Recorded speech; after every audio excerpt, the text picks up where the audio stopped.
Hi there, my name is Cameron Hagan. I'm one of the PA students here helping out the provider today. And so I'll just get your visit started and then the provider will be coming in to see you. So it looks like you're a new patient here. Congrats on your pregnancy. Nice to meet you. Super exciting stuff. This is your first pregnancy, I hear. And so with that, there's kind of a lot to go over with your first pregnancy. And so I'll go over all of that with you. And like I said, the provider will be in after to talk more and answer any other questions you might have. But I just want to make sure you're feeling comfortable before you leave here and that you know all the things and can have a safe, smooth pregnancy.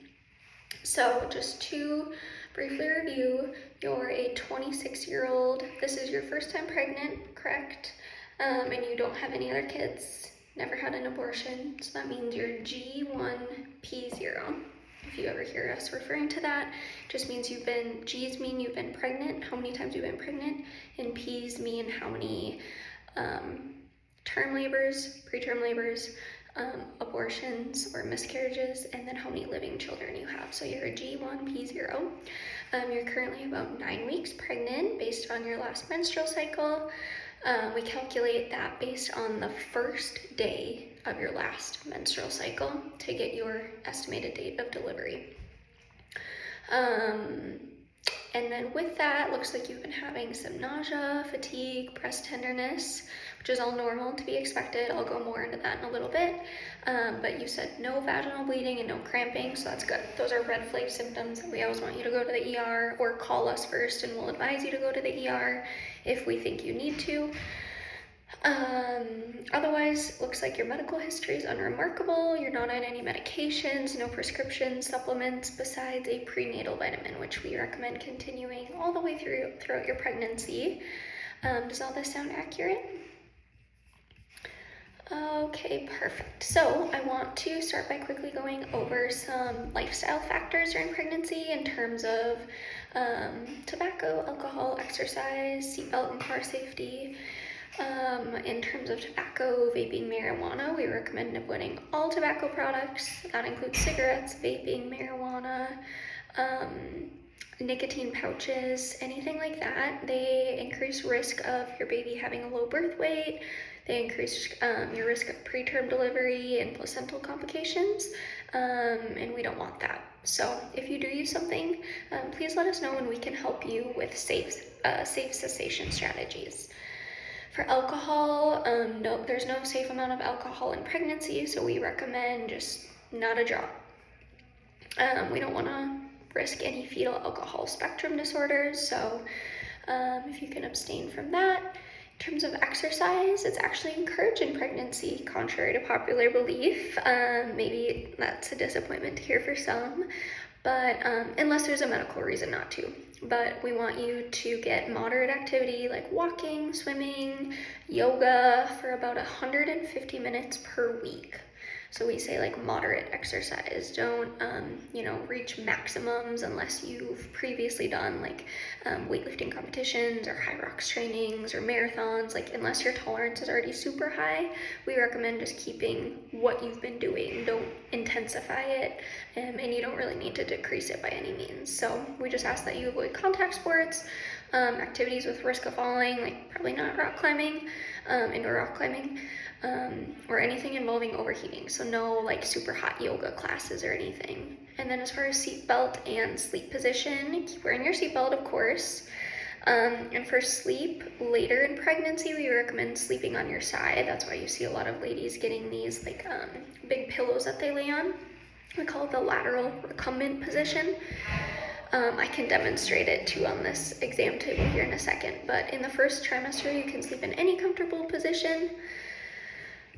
For symptoms in the first trimester, your body's going through a lot of hormonal changes, so some common normal symptoms that it looks like you've already been experiencing are nausea and vomiting, fatigue, breast tenderness, frequent urination, mild cramping, but there should be no bleeding, and then constipation or bloating.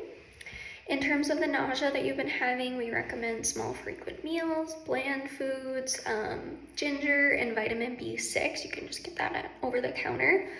But if the vomiting becomes severe and you can't keep fluids and food down, let us know and we want to do something about that.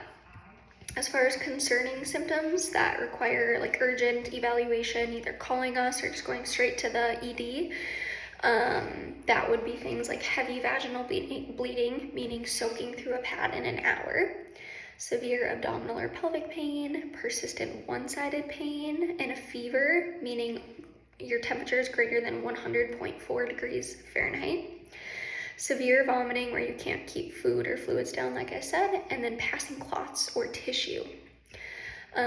All of these symptoms require prompt evaluation, like I said, so please keep an eye out for those. As far as eating in pregnancy, nutrition is super important. You're feeding yourself and your child.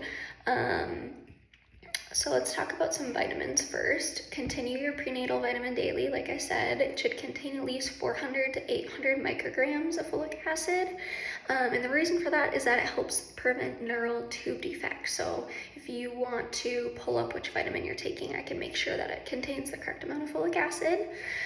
We also recommend 30 milligrams per day of iron, 1,000 milligrams per day of calcium. We recommend avoiding vitamin A entirely because high doses can cause birth defects. We don't want that. In terms of weight gain, expect adding on about 25 to 35 pounds based on your BMI at 20, which is in the normal range.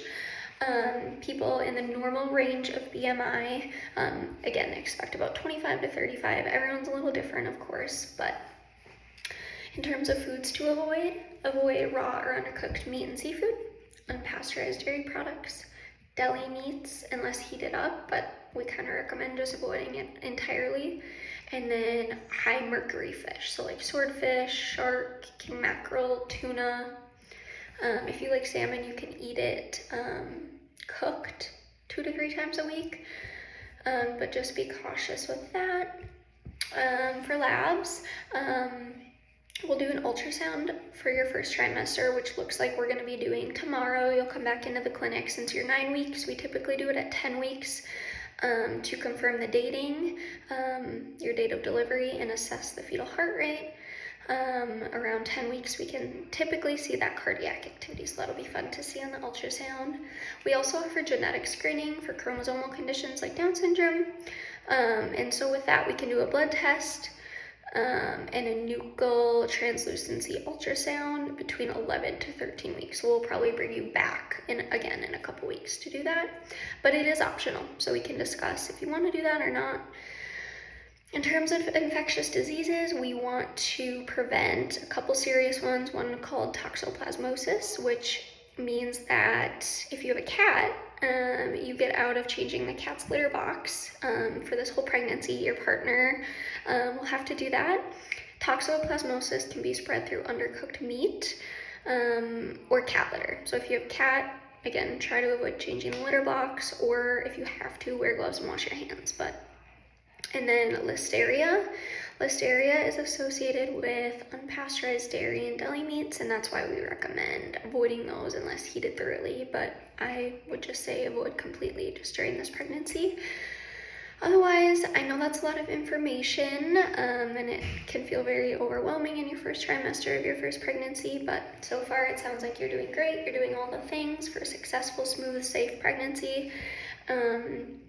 Again, the symptoms that you mentioned above are a normal part of pregnancy, but we're here to support you every step of the way. I will let the provider know you're ready. Do you have any questions or concerns for me right now? Otherwise, we will keep seeing you throughout your pregnancy. Thank you.